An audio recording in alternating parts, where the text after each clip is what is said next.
Ptolemy of the Rift, abdication of Queen Evangeline of the Rift, formation of the Norton States. The previous are selected highlights of historical fact, which can be found in most any passable text from Ascendant to Harbor Bay.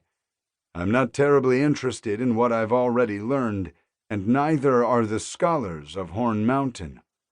After weeks of study to Sarah's chagrin, I've attempted to compile some kind of overview of the time before the Reformation.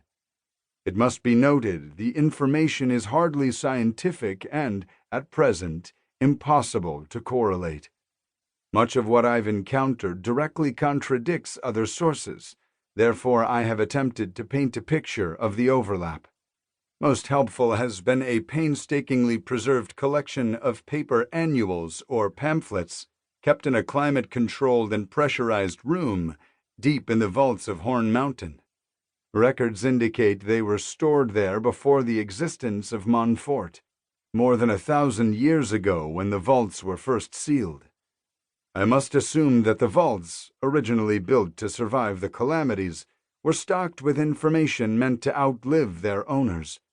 Several of the documents appear to be of the same set and feature what were once beautiful photographs. Translation has been difficult, but not impossible. One set was perhaps called Nations Geography or the like, while the other is quite simply labeled Time. I was also extremely partial to some illustrated books detailing the exploits of a crime-fighting, angst-ridden bat person. First, we must work backward from a fixed point in history, this being for us the 1500 NE benchmark that begins the Reformation. Everything before and during the calamities is shrouded in historical fog, with myth often overtaking fact. We know for certain that the calamities themselves effectively ended or severely crippled the civilizations that came before our own, so much so that we are still, even now, piecing together a picture of that time. According to the sources in Horn Mountain, the first of the so-called calamities, the most destructive and longest-lasting, was a catastrophic change in climate due to widespread pollution on a global scale. It worsened over decades, each year worse than the last. Drought rocked much of the world, including lands beyond the oceans bordering our continent, places I have not yet begun to fathom. It's possible those places beyond our continent no longer exist or are still in Reformation periods of their own. For the Silver Kingdoms, war and self-interest have kept us restricted to our own backyards, so to speak. Perhaps the same can be said of the rest. Drought in time led to agricultural collapse, famine, migration, upheaval, and war in the affected areas, with many refugees attempting to flee into the regions still producing food.